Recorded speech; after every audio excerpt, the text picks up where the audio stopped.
Seigneur, c'est pour toi que nous sommes rassemblés. Merci pour ta présence au milieu de nous. Merci de ce que depuis le mardi, mercredi, jeudi, Seigneur, tu as été celui-là qui a conduit ce séminaire. Nous te sommes reconnaissants. Merci pour chaque vie, pour chaque cœur. Merci pour chaque personne ici présente. Seigneur, l'objectif, c'est de faire de chacun d'entre nous des gagneurs d'âme, Seigneur, de nous amener à voir, que nos yeux s'ouvrent, Seigneur, pour voir toutes ces personnes qui périssent sans toi autour de nous. Merci pour ces instants. Bénis notre entendement. Merci, Saint-Esprit, de nous guider, de nous assister, et que Jésus soit glorifié au nom de Jésus. Amen. Alors, nous sommes là parce que nous voulons prendre l'engagement de gagner des âmes à Christ. Et lorsque nous lisons Acte 20, Acte 5, 42. D'abord, Acte 5, 42. Il est dit,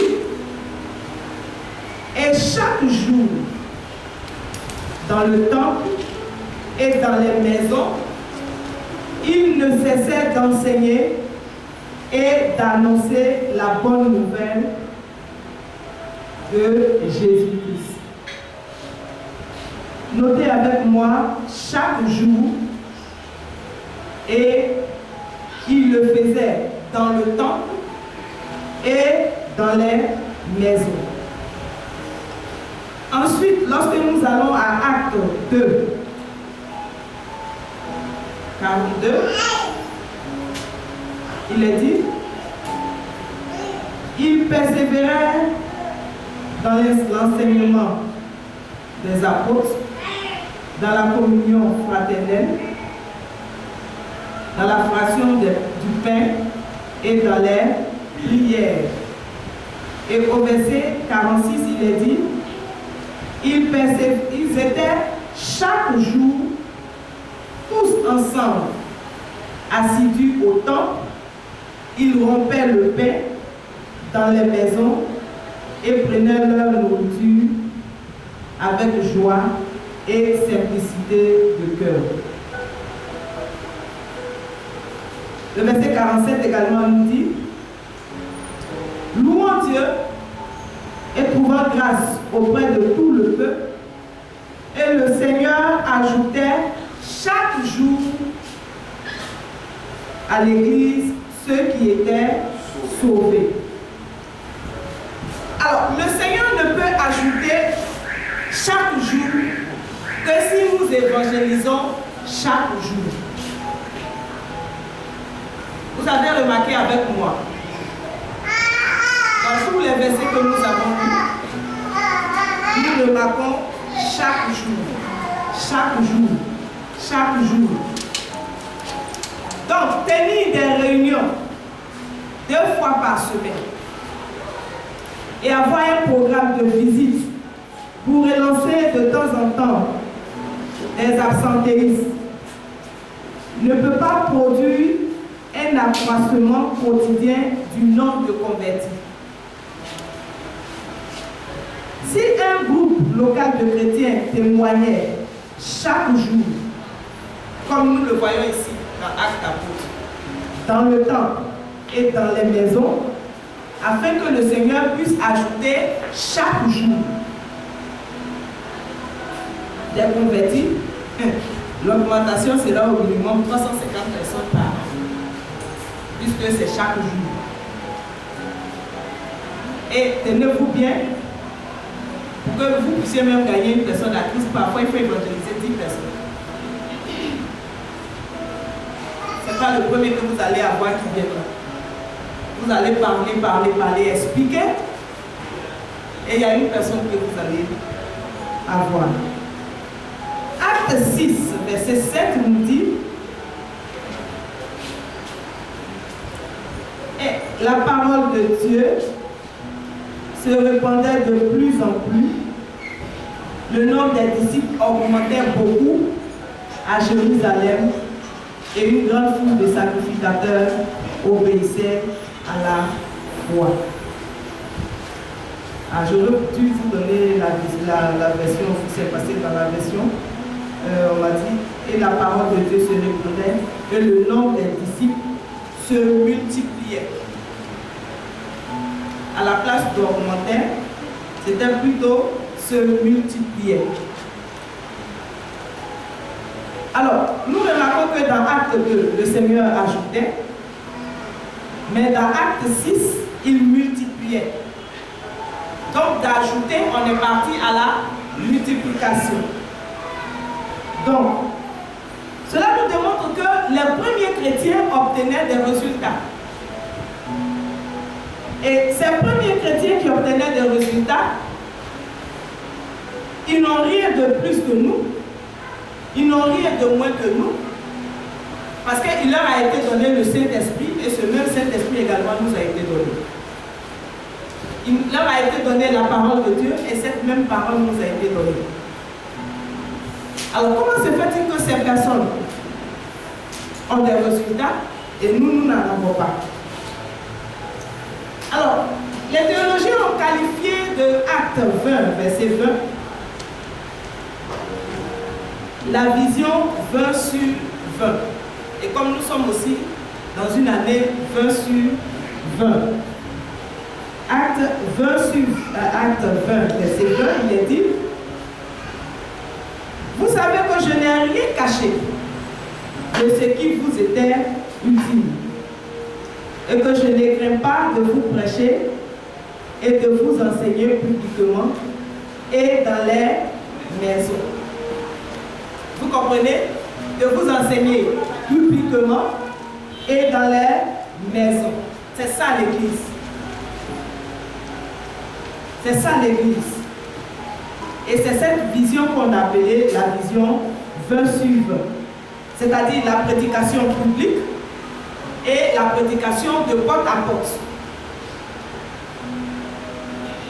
Dans les maisons, les deux étaient pratiqués, c'est-à-dire chaque jour, on enseignait dans les maisons et on enseignait aussi de façon publique. C'est cela la vision 20 sur 20. Donc l'apôtre Paul avait focalisé sa vision sur l'évangélisation. À tel point qu'il pouvait dire, c'est-à-dire, quand je lis ce verset, je dis, mais c'est quand même grave. En 1 Corinthiens, verset 9, le chapitre 9 du moins, le verset 16, l'apôtre Paul dit, si j'annonce l'évangile, ce n'est pas pour moi un sujet de gloire. Il ne faut pas que tu évangélises et puis tu vas dire c'est un sujet de gloire pour moi. Non, moi en tout cas je suis quelqu'un qui évangélise. Il dit si j'annonce l'évangile, ce n'est pas pour moi un sujet de gloire. Car la nécessité m'en est imposée.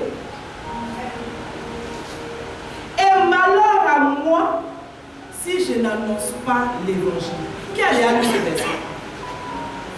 Amen. C'est une nécessité qui s'impose à nous. Et il dit malheur à moi si je n'annonce pas l'évangile, ce grand apôtre. Et il va jusqu'à dire avec les babas, il se fait baba. Avec les sans loi, il se fait aussi sans loi. Pourvu qu'il atteigne le but, gagner le plus grand nombre à Christ. Et il se faisait l'honneur d'annoncer Christ où il n'a pas encore été annoncé. De peur de bâtir sur le fondement d'autrui. C'est ça en fait. C'est d'annoncer l'évangile là où se trouvent les pécheurs. Et non de bâtir sur le fondement de quelqu'un d'autre. Parce qu'une grande récompense attend tous les gagneurs d'âme. Donc, malgré toutes les bonnes choses qui peuvent se dire, l'évangélisation ne sera pas efficace si elle ne débouche pas sur un travail de la suite. C'est aussi important parce que l'évangélisation et le suivi des âmes vont de pair. Un travail d'évangélisation qui n'est pas accompagné par le suivi des âmes est un travail non conforme au principe du maître. Parce qu'il dit de faire des disciples, les baptisants et les enseignants. Il le dit dans Matthieu 28, verset 19, c'était notre verset de base. Ensuite, dans Jean 15, verset 16 également, il nous dit, il veut que nous portons des fruits et que ce fruit-là demeure. Donc, le système qui permet que le fruit demeure, c'est le disciple-là. C'est le suivi, c'est la formation, c'est l'enseignement qui permet à ce nouveau converti de pouvoir être un disciple. Parce qu'un disciple, c'est quelqu'un qui apprend au pied du maître et qui marche sur les traces du Seigneur Jésus. Donc, l'art de l'évangélisation nous révèle 3 formes d'évangélisation. Il y a l'évangélisation personnelle, qu'on peut considérer comme la pêche à la ligne. C'est-à-dire que notre vie même qui parle d'elle-même, où nous nous tenons peut-être dans les bus, dans les bacs, dans les voies pour évangéliser. Ensuite, l'évangélisation 2 à 2. Jésus envoyait 2 à 2. Nous voyons cela dans Luc 10, verset 1 à 12. On ne va pas le lire, c'est long. Vous avez un coéquipier avec vous. Si vous êtes mari et femme, vous pouvez aller ensemble. Si vous n'êtes pas mari et femme, il serait préférable que vous allez 2 hommes ou 2 femmes. C'est vraiment c'est l'idéal. Ensuite, l'évangélisation en masse, qui constitue soit de grandes croisades, et l'évangélisation en... On nous dit le message de l'évangélisation. Alors, allons à la page 18.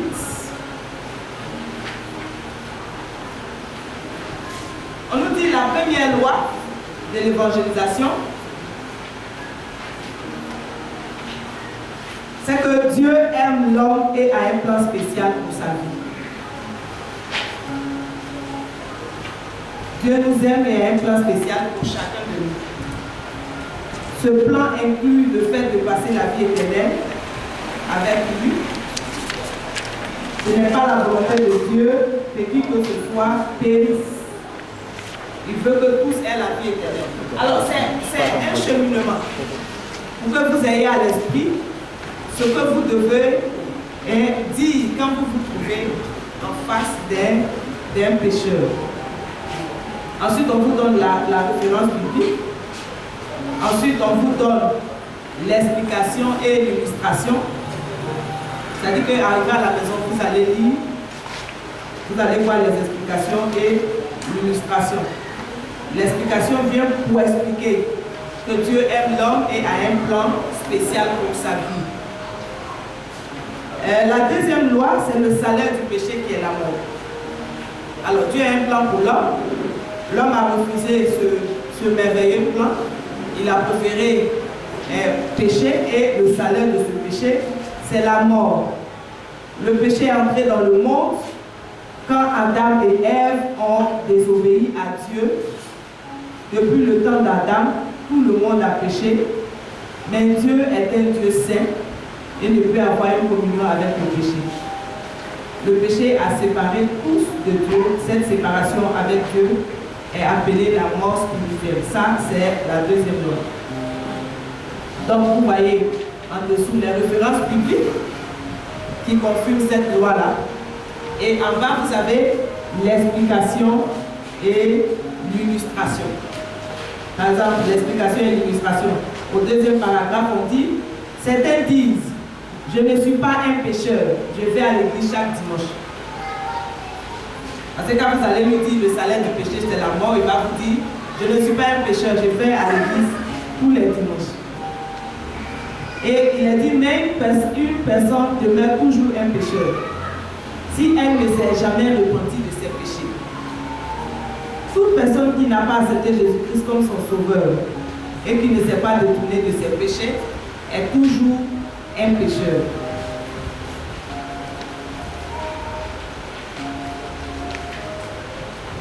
Donc le péché, ce n'est pas l'homme de Dieu. À la page 19, la troisième loi.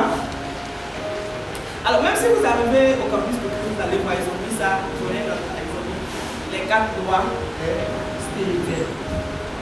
C'est le message de l'évangélisation. Dieu a un plan, l'homme a péché. La troisième loi, c'est que Dieu envoie Jésus, qui est le seul chemin du salut. Et ensuite, l'homme doit recevoir Jésus comme sauveur. Voilà, c'est simple. Ne vous compliquez pas la vie. N'allez pas là-bas pour dire, quand tu lis dans Ecclésiaste, chapitre 5, verset 18, il a dit, il ne connaît même pas Ecclésiaste.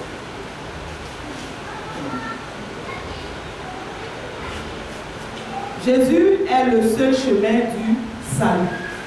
Le salut ne vient pas par des bonnes œuvres. Il vient uniquement par la grâce de Dieu, parce que Jésus-Christ, le Fils de Dieu, est le seul chemin du salut. Vous avez les références en bas. Et vous avez l'explication. Alors, quand vous partez évangéliser, ne partez pas à la feuille. Vous dites, bon, la première loi, pardonnez, ne faites pas ça. Il faut que ce schéma-là soit dans votre esprit. Que vous le mémorisez. Que vous le mémorisez et vous n'allez pas là-bas pour dire il y a 4 lois pour avoir la vie éternelle. Donc la première loi, je vais te lire et puis tu commences. Non, pardonnez. Ok. La 4e loi, alors vous avez l'explication et l'illustration. Dieu merci, je suis ici. Donc vous allez lire. Si quelqu'un ne saisit pas trop quelque chose, il peut s'approcher pour que je lui donne plus d'explications. Alors, la 4e loi, il est dit, l'homme doit recevoir Jésus comme Seigneur et Sauveur. Donc, Jésus attend d'être invité dans nos cœurs et dans nos vies. Il ne s'imposera pas à nous. Nous devons l'accepter comme notre Seigneur et Sauveur. Alors, vous voyez en bas, à la page 20, on vous donne la référence, la page qui suit. On vous donne la référence. On vous donne ensuite l'explication. En bas, on dit, dans l'explication, on nous dit, deuxième paragraphe, nous devons accepter Christ comme notre Seigneur et Sauveur. Pour être sauvés, nous devons faire 4 choses. Reconnaître que nous sommes pécheurs, nous repentir et nous détourner de nos péchés. Croire que Dieu pardonnera nos péchés. Inviter Jésus à prendre la direction de notre vie. Donc, on nous donne un exemple, l'utilisation de 4. Alors, j'ai besoin de 2 lecteurs qui vont aller au micro. Et puis, en bas, on a un dialogue entre Samuel et Jean. Donc, l'un sera Samuel et l'autre sera Jean. Et puis, chacun va lire pour qu'ensemble, on puisse écouter un peu la discussion. J'ai besoin de 2 personnes au micro. 2 personnes, voilà. 2 lecteurs. Donc, toi, tu es Samuel et l'autre, le second, il est Jean. Bon, on va suivre ensemble un peu, voilà, l'exemple. Donc, chacun lit lorsque c'est son tour de parole. Allons-y.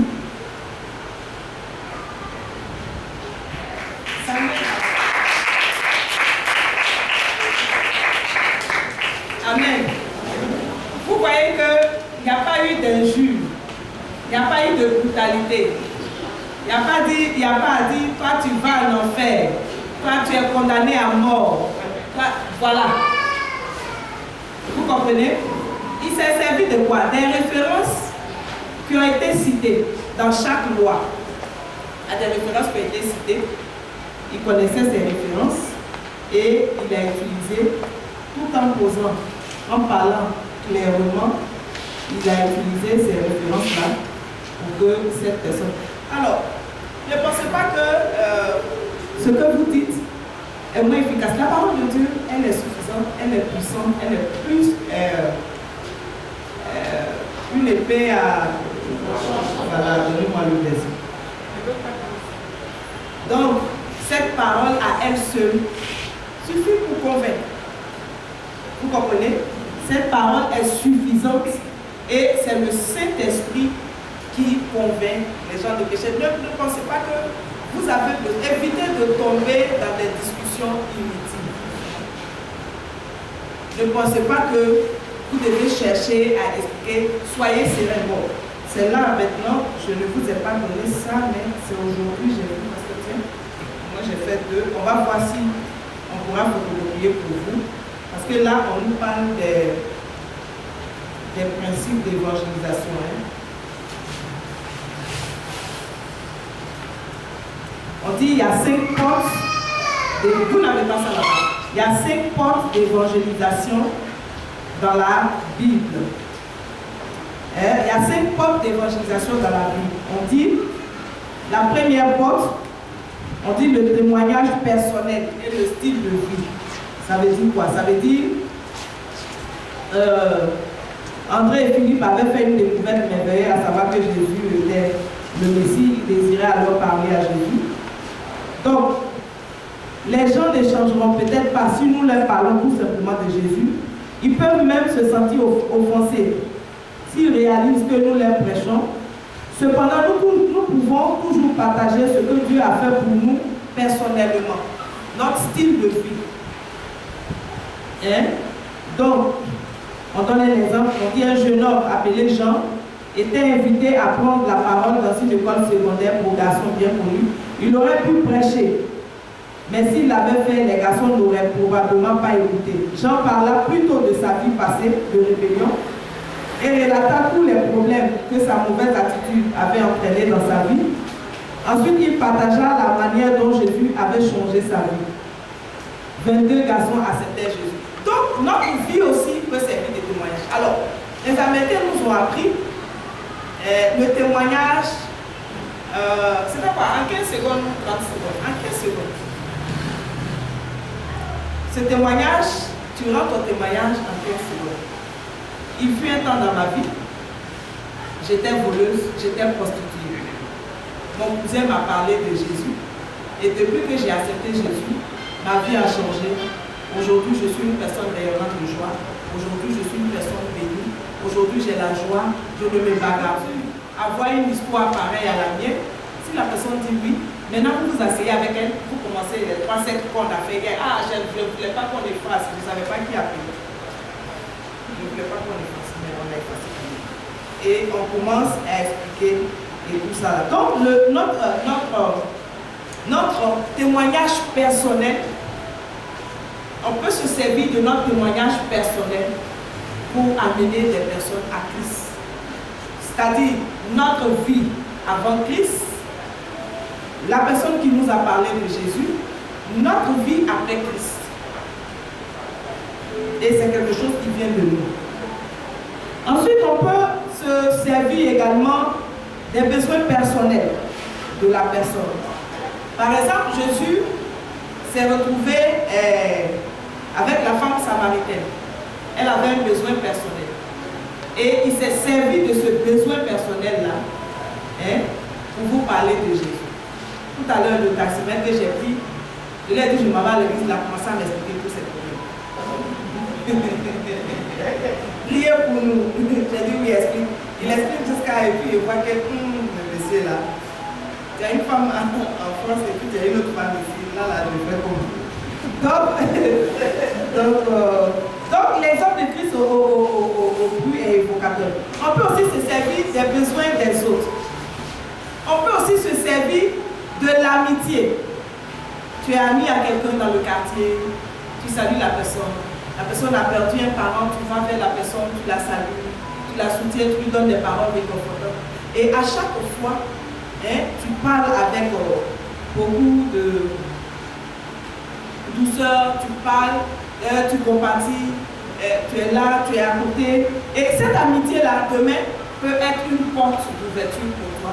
Vous qui êtes dans les quartiers qui ne saluez pas vos voisins. Comment tu peux lui parler de Jésus?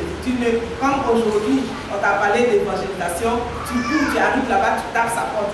Je suis venu te parler de Jésus. Tu passes là chaque jour, tu ne m'as jamais salué. Aujourd'hui, là, tu viens me parler de Jésus. Quel Jésus? C'est Jésus, il a été dit de ne pas saluer les gens. Donc, ensuite, on dit qu'il faut être sage lorsque vous partez évangéliser. Il faut avoir la bonne attitude. Il faut avoir la bonne attitude. Et dans cette bonne attitude, on nous demande de présenter Jésus et non nous-mêmes. Soyez soignés et propres, mais pas extravagants, comme si vous partez à un mariage. Soyez propres, soyez soignés. Soyez bons et non grossiers. Soyez patients, mais pas trop longs. Écoutez attentivement les gens. Évitez de toujours couper la parole aux gens. Écoutez cette personne. Il y a certaines personnes qui ont besoin, qui veulent se vider. Quand tu viens, elle va te parler. C'est comme le monsieur là. Quand je lui ai dit je me vais à l'église, depuis la maison, même pour arriver ici, là, il ralentissait doucement. Je suis là, mais je dis, mais le monsieur là, t'as qu'à faire, je vais arriver à l'église. Donc il faut l'écouter. Sympathiser avec les gens dans leur projet. Que le fruit de l'esprit dans notre vie attire. Montrez de la compassion. Ne vous fâchez pas. Expliquez et répondez aux questions, mais ne vous condamnez pas. Ne vous découragez pas. Soyez honnête. Soyez honnête. Ne craignez pas de dire je ne sais pas. Si vous ne savez pas, vous ne savez pas. Ayez la volonté d'aller chercher les réponses que vous n'avez pas. Et utilisez les mots que les gens peuvent comprendre. N'utilisez pas trop le vocabulaire. Non, bon. Vous avez vu que l'autre n'a pas parlé de nouvelles naissances, de tout ça là. Parce que c'est des thèmes qui appartiennent à l'église. Tout le monde ne comprend pas ça. Hein? Donc il faut utiliser des choses assez simples. Non, tu sais, la justification, non, la sanctification, non, c'est comme ça. Attendez qu'elle entre ici pour qu'on puisse lui donner cela. Hein? C'est important. Donc il faut apprendre à bien communiquer. Il faut apprendre à bien communiquer. Éviter beaucoup les distractions. Donc, il y a aussi ça. Ok, l'évangélisation personnelle. Il est dit, la préparation, élaborer un plan, déterminer le lieu et la manière d'évangéliser. Suivre le plan. Donc, dans la préparation, il est dit, dans le chapitre 1, nous avons discuté de l'importance de la préparation personnelle. Il est difficile de partager avec les autres quelque chose que nous ne connaissons pas nous-mêmes.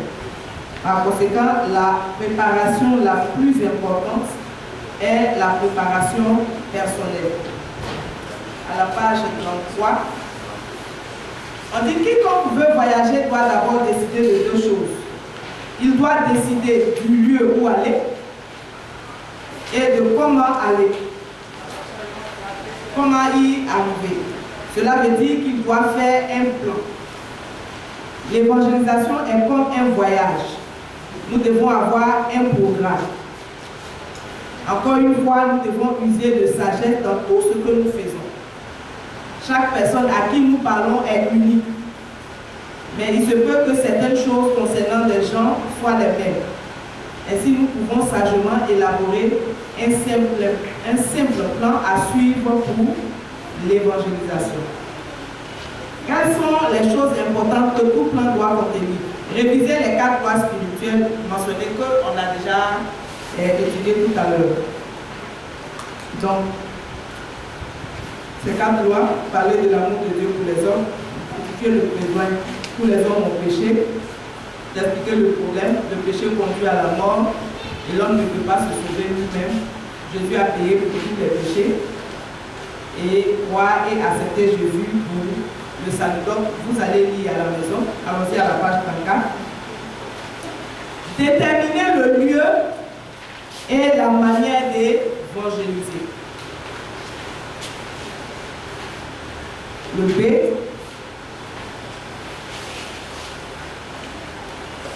Vous vous êtes préparé par la prière et le type biblique.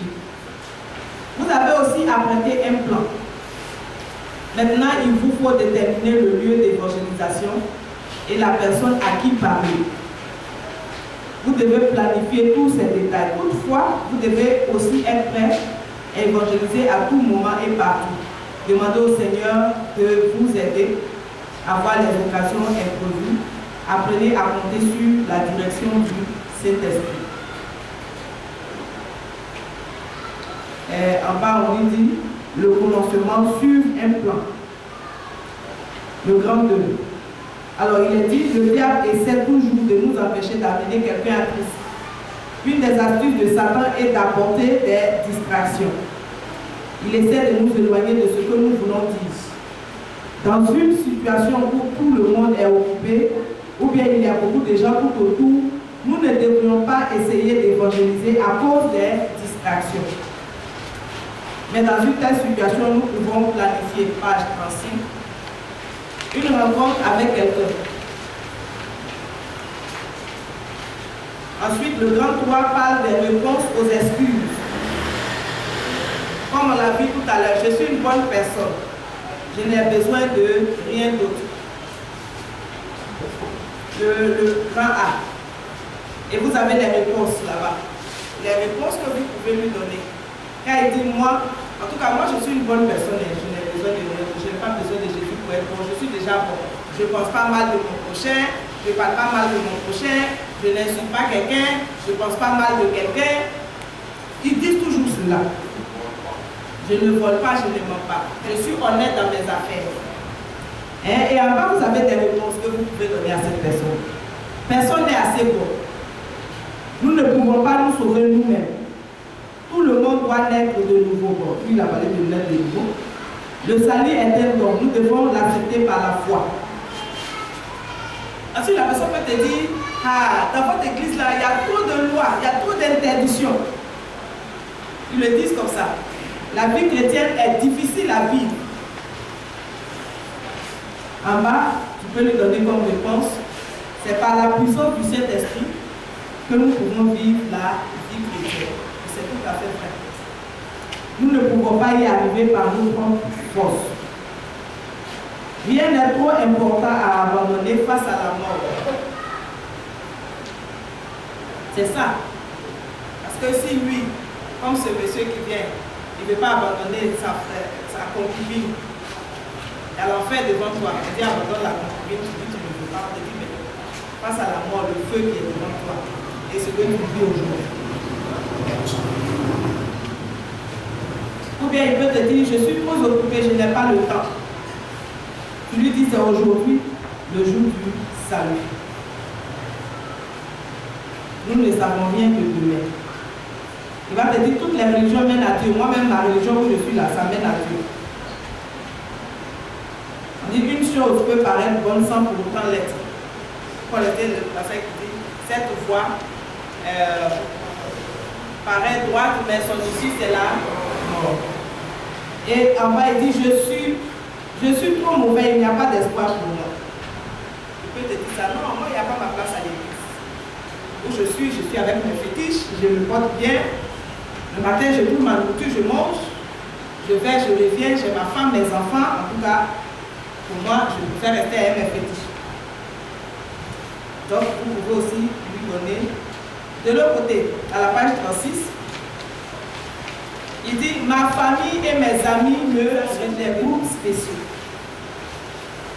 Donc, j'ai ajouté 2 documents que on peut toujours photocopier.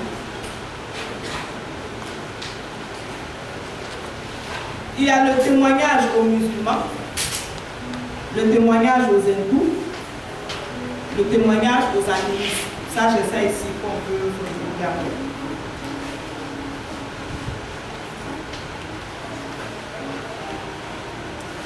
Alors, dans le témoignage musulman, on dit préparation. Tout témoignage doit être soutenu par la prière. Beaucoup de chrétiens ont de la colère ou de l'amertume dans leur cœur contre les musulmans. Ça, c'est déjà mauvais. On a de la rancœur, on a de l'amertume. Les préjugés empêchent un témoignage efficace. Ainsi, nous devons passer du temps dans la prière concernant avec des préjugés. Ça sera difficile de faire un témoignage efficace. Donc l'amour de Christ ne peut pas couler à travers un cœur rempli d'amertume et de crainte.